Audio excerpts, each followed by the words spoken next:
दोस्तों, 14 सितंबर 2024 सोमवार के दिन करीब 400 वर्षों बाद एक दिव्य और दुर्लभ संयोग बनने जा रहा है, क्योंकि इस दिन साल की सबसे बड़ी एकादशी परिवर्तनी एकादशी पड़ने जा रही है। दोस्तों, यह एकादशी शनिवार के दिन पड़ रही है, जिस वजह से इस दिन तीन बड़े योगों का निर्माण हो रहा है, जो कि है धन लक्ष्मी योग, अमृत सिद्धि योग और गज केसरी योग। दोस्तों, इन तीन योग के निर्माण की वजह से भगवान विष्णु और महालक्ष्मी की असीम कृपा बरसने वाली है। और अगर इस दिन आप चुपचाप किसी को बिना बताए स्वास्थ्य से जुड़ा यह अचूक उपाय कर लेते हैं, तो आपकी सभी समस्याओं का हल संपूर्ण रूप से हो जाएगा। दोस्तों, एक साल में करीब 24 एकादशी पड़ती है और 14 सितंबर 2024 शनिवार को परिवर्तनी एकादशी सभी एकादशी में से सबसे बड़ी मानी जाती है। इस दिन स्वास्थ्य से जुड़ा यह अचूक उपाय आपकी हर परेशानी को कर देगा, चाहे वह धन को लेकर हो या सेहत या संतान की प्राप्ति को लेकर। इसीलिए दोस्तों, वीडियो को आखिर तक जरूर देखें। और दोस्तों, अगर आप भी अपने जीवन में भगवान श्री हरि विष्णु की कृपा पाना चाहते हैं, तो इस वीडियो को लाइक करके कमेंट में जय श्री हरि जय मां लक्ष्मी लिखना ना भूले। दोस्तों, परिवर्तनी एकादशी का दिन श्री हरि विष्णु को और भोलेनाथ को समर्पित है। इस दिन जगत के पालनहार श्री हरि विष्णु अपनी 4 महीने की योग्य निद्रा से जागते हैं। इसके बाद से ही सभी मांगलिक काम आरंभ हो जाते हैं। इसके अलावा एकादशी भगवान विष्णु को प्रसन्न करने के लिए भी बेहद उत्तम मानी जाती है। इस दिन भगवान विष्णु को प्रसन्न करने के लिए कुछ लोग व्रत रखते हैं और पूजा करते हैं। इस दिन सच्ची श्रद्धा और भक्ति भाव से भगवान विष्णु की पूजा करने से सभी मनोकामना पूर्ण होती है। दोस्तों, स्वास्थिक अत्यंत प्राचीन काल भारतीय संस्कृति में कल्या का चिन्ह समझा जाता रहा है, इसीलिए कि किसी भी शुभ काम को करने से पहले स्वास्थिक चिन्ह अंकित करके उसका पूजन किया जाता है। मान्यता है कि ऐसा करने से कामों में सफलता मिलती है, क्योंकि स्वास्थिक के चिन्ह को शुभता का चिन्ह समझा जाता है। इस तरह स्वास्थिक का अर्थ अच्छा या मंगल करने वाला ऐसा बताया गया है। मेन वर्णित है स्वस्तिक सर्वदा रुद्र, अर्थात सभी दिशाओं में सबका कल्याण हो। इस तरह स्वास्थ्य एक शब्द से किसी व्यक्ति या जाति विशेष का नहीं, परंतु संपूर्ण विश्व के कल्याण या वासुदेव की भावना निहित है। किसी भी शुभ काम को करने से पहले गणेश जी का नाम लेते हैं, और हिंदू धर्म में स्वास्थिक को गणेश जी का भी प्रतीक समझा जाता है। वैसे तो किसी भी शुभ काम को पहले स्वास्थिक बनाकर ही थाली में रखते हैं और पूजा करते हैं, क्योंकि ऐसा करने से में खुशियां बढ़ती हैं। स्वास्थिक में 4 तरह की रेखाएं होती हैं और इनका आकार भी एक समान ही होता है। रावेद की भाषा में स्वास्थिक को सूर्य का प्रतीक समझा गया है और उसकी 4 भुजाओं को उपमा दी गई है। पौराणिक मान्यता है कि 4 दिशाओं यानी पूर्व पश्चिम उत्तर दक्षिण की ओर ये 4 भुजाएं इशारा करती हैं, और हिंदू धर्म में इनको 4 वेदों से जोड़कर भी कहा जाता है, यानी ऋग्वेद, यजुर्वेद, अथर्ववेद और सामवेद। स्वास्थिक की 4 रेखा सृष्टि से रचनाकार भगवान ब्रह्मा के 4 सिरों को दर्शाती हैं, और 4 पुरुषार्थ यानी 4 आश्रम, 4 लोग, 4 देवों यानी ब्रह्मा, विष्णु, महेश और गणेश की तुलना भी की गई है। इसके मध्य में जो बिंदु है भगवान विष्णु की नाभि मानी जाती है, जिसमें से भगवान ब्रह्मा प्रकट होते हैं। और स्वास्थिक की 4 रेखाएं एक घड़ी की में चलती हैं, जो संसार की सही दिशा में चलने का चिन्ह है। यह है स्वास्थ्य महत्ता। इस एकादशी दिन घर के मुख्य द्वार पर शुभ मंगल चिन्ह स्वास्थिक स्वरूप बनाएं। आप चावल और कुमकुम की सहायता से बना सकते हैं, चावल और हल्दी के घोल से बना सकते हैं, या फिर कुमकुम यानी सिंदूर और घी, सिंदूर और तेल मिलाकर के भी बना सकते हैं। ऐसा करने से वास्तु दोष दूर हो जाता है।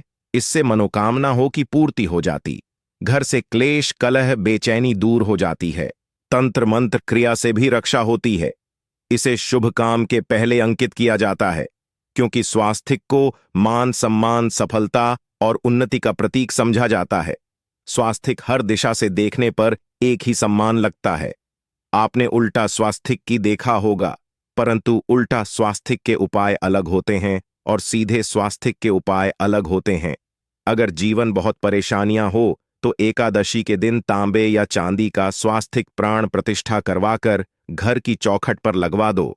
बाजार से अलग अलग साइज के मिल जाते हैं, उसे लाकर पूजा घर में रखकर पूजा करें। इससे घर में लक्ष्मी का वास हो जाता है। लक्ष्मी प्राप्ति हेतु चांदी का स्वास्तिक नवरात्रों में भी लगाया जाता है, परंतु सबसे अच्छा है कि सिंदूर और घी या तेल मिलाकर के यह या फिर चावल और हल्दी के घोल से बना दे के मुख्य द्वार पर स्वास्तिक बनाते हैं तो ज्यादा बड़ा मत बनाइए। 9 अंगुल से बड़ा बिल्कुल नहीं होना चाहिए, 3-4 अंगुल का बना यह उत्तम होगा। अगर आपके घर के सामने पेड़ या खंभा है तो वास्तु दोष उत्पन्न होता। ऐसे में वास्तु दोष के प्रभाव को स्वास्तिक रोकता है। स्वास्तिक का चिन्ह देवता को प्रसन्न करने के लिए खासकर बनाया जाता है। एकादशी तिथि पर आप थाली में या चौकी पर स्वास्तिक बनाकर उस पर मूर्ति करते हैं तो देवता प्रसन्न हो जाते हैं। आप चाहे तो घर के मंदिर में इष्ट देवता के पास स्वास्तिक का चिन्ह रख सकते हैं। तो दोस्तों, स्वास्तिक के कौन कौन से उपाय घर में लाते हैं, धन प्राप्ति कराते हैं, जानते हैं इस वीडियो में। परंतु दोस्तों, उससे पहले आपसे रिक्वेस्ट करते कि वीडियो को लाइक जरूर करिएगा, दोस्तों को शेयर कर दीजिएगा। और अगर अभी तक आपने चैनल को सब्सक्राइब नहीं किया है तो चैनल को सब्सक्राइब करके बेल जरूर दबाइए। दोस्तों, इस एकादशी पर मुख्य द्वार की दहलीज के दोनों तरफ स्वास्तिक का चिन्ह बनाकर उसकी पूजा करें। स्वास्तिक पर चावल की ढेरी बनाएं और एक एक सुपारी रख दें। तो ऐसा करने से अपार धन की प्राप्ति होती है, कामों में सफलता मिलती है। इस एकादशी के दिन नहाने के पानी में तुलसी का पत्ता या बेलपत्र डालकर नहाई। यह स्नान के जल में जब आप बेलपत्र डाल देते हैं तो सभी तीर्थ स्थानों में स्नान करने सम्मान पुण्य फल आपको हासिल हो जाते हैं। आप चाहे तो मैं कुशा घास भी डालकर नहा सकते हैं। एकादशी पर भगवान श्री हरि विष्णु जी के साथ ही मां हौल लक्ष्मी और भगवान शिवा की पूजा करें। इस दिन इनके संयुक्त पूजन से आपके जीवन की सारी परेशानियां समाप्त हो जाती हैं। इस दिन आप अपने घर के पूजा स्थान पर एक में कुमकुम से स्वास्तिक बना ले। स्वास्तिक के ऊपर थोड़े से अक्षत और एक सुपारी रख दे।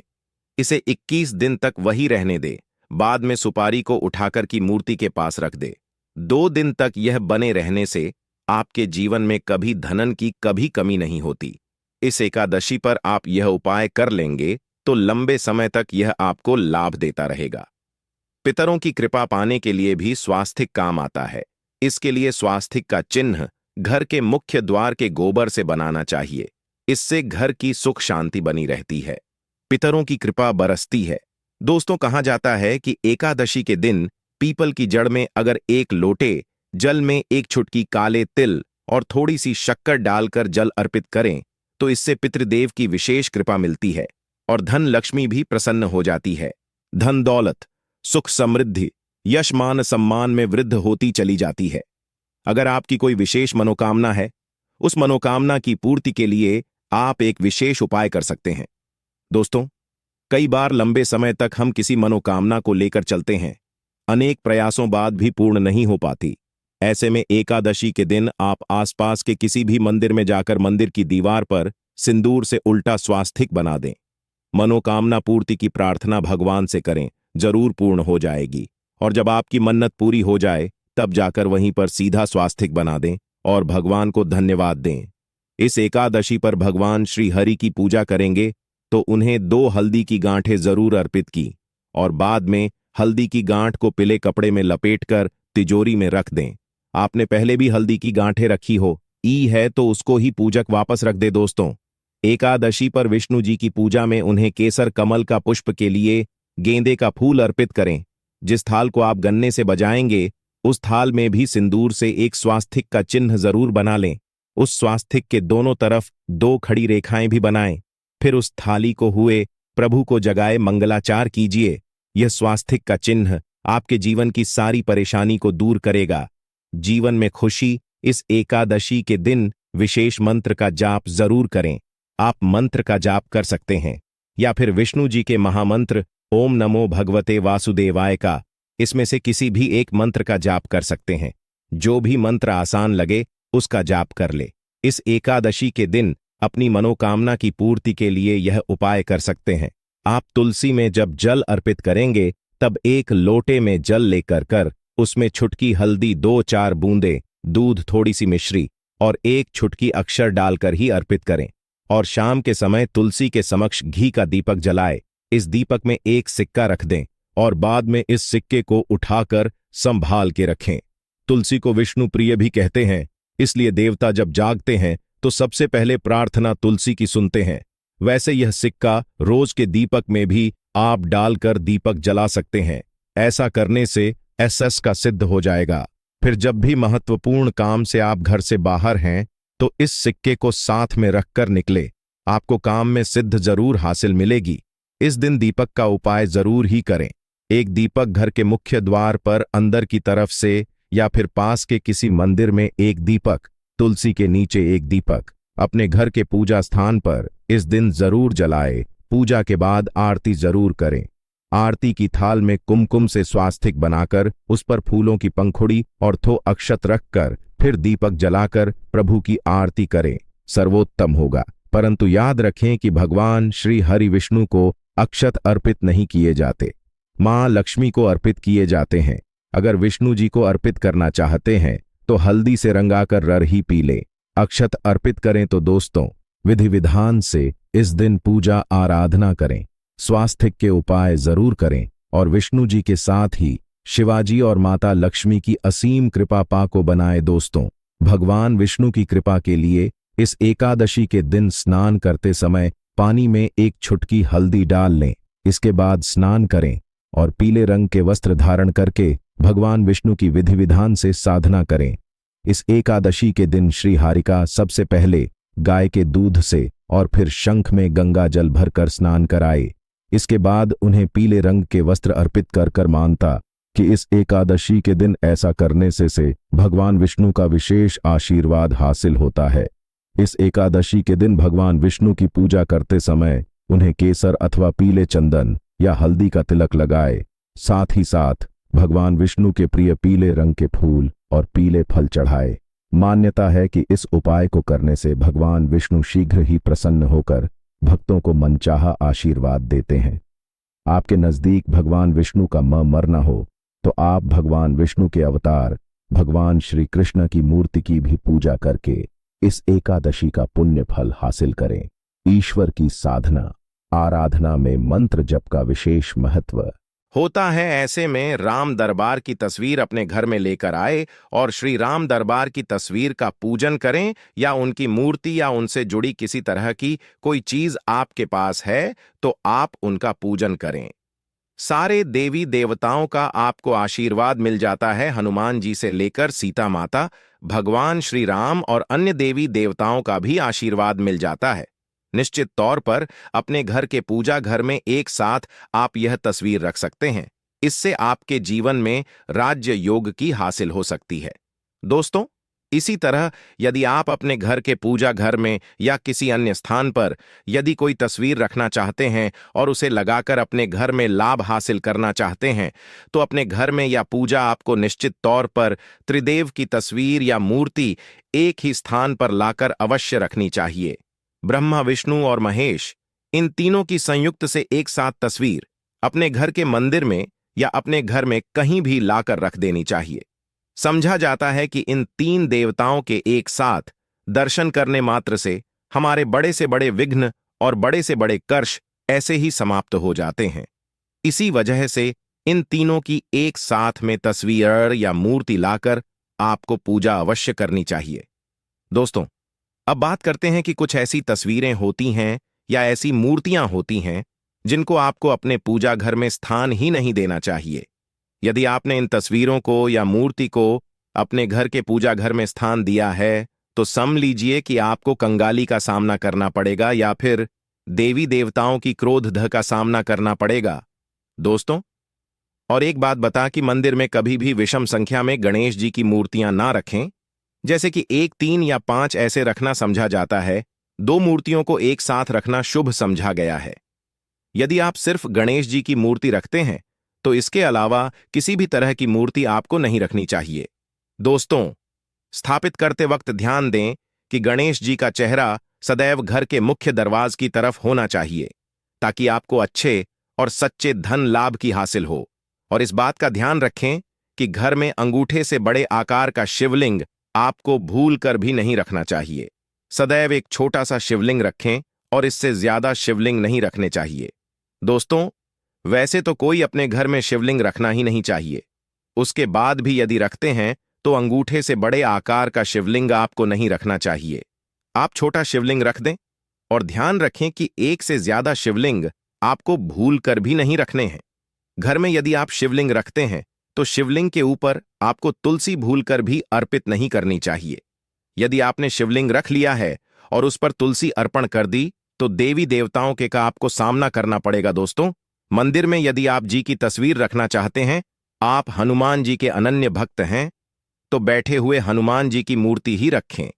उन्हें शिवा का 11 रुद्र अवतार समझा जाता है, इसलिए उनकी भी शिवलिंग की तरह ही मूर्ति रखें।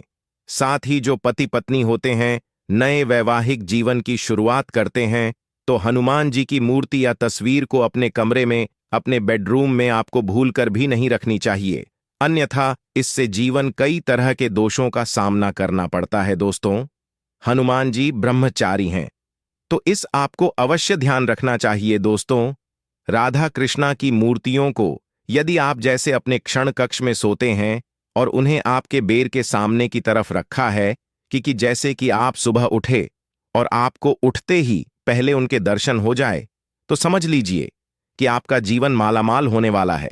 किसी भी तरह का कोई दोहक धन की चिंता आपके जीवन में रहेगी। दोस्तों, इसी तरह यदि माता दुर्गा की तस्वीर आप अपने घर में लेकर आना चाहते हैं और चाहते हैं कि माता दुर्गा की तस्वीर के माध्यम से आप जीवन में समृद्धि देखें, तो दोस्तों, भूल कर भी आपको माता दुर्गा की क्रोधित अवस्था की तस्वीर, जैसे कि महाली की तस्वीर या फिर महिषासुर का वध करते हुए या क्रोधित अवस्था में माता लक्ष्मी की, माता दुर्गा की तस्वीर लाकर आपको उनकी पूजा नहीं करनी चाहिए। दोस्तों, सदैव और सुंदर मुख वाली तस्वीर ही अपने घर के अंदर लाकर पूजा करनी चाहिए। इसे बहुत ही शुभ और मंगलकारी समझा जाता है। दोस्तों, इस बात का ध्यान रखें कि यदि आप अपने घर में मूर्तियां रखते हैं तो आपको इन पर भूलकर टूटे चावल नहीं चढ़ाने चाहिए, और बेहतर होगा कि आप हल्दी में चावल को पीला करके ही वह चावल चढ़ाएं। किंतु टूटे हुए चावल आपको भूलकर भी माता लक्ष्मी को या अपने घर में देवी देवता नहीं चढ़ाने चाहिए। दोस्तों, इसी तरह इस बात का भी ध्यान रखें कि अपने घर के मृत परिजनों की या पूर्वजों की तस्वीर मंदिर में स्थापित ना करें। ऐसा करना अशुभ समझा जाता है, और यदि आप ऐसा लगातार कर रहे हैं तो निश्चित तौर पर आपके परिवार के ऊपर दोष लग सकता है। पितरों का भी दोष सकता है। पितरों की पूजा एक अलग स्थान पर की जाती है, घर के मंदिर में उनको स्थापित नहीं किया जाता है। दोस्तों, इसी तरह भगवान भैरव की तस्वीर या भगवान शनिदेव की, राहु केतु की, इस तरह की तस्वीरें अपने घर में नहीं लेनी चाहिए। प्रतीकात्मक रूप से आप घर के पानी रखने के स्थान पर उनकी पूजा कर सकते हैं, क्योंकि इनकी साधना तंत्र मंत्र और खास पद्धति से की जाती है। घर के अंदर आप ऐसे ही इनका पूजा पाठ नहीं कर सकते। तो दोस्त, आज के लिए बस इतना ही आपसे निवेदन है कि आप हमारे चैनल को सब्सक्राइब करें और अपने दोस्तों के साथ शेयर करें। आप सभी का धन्यवाद।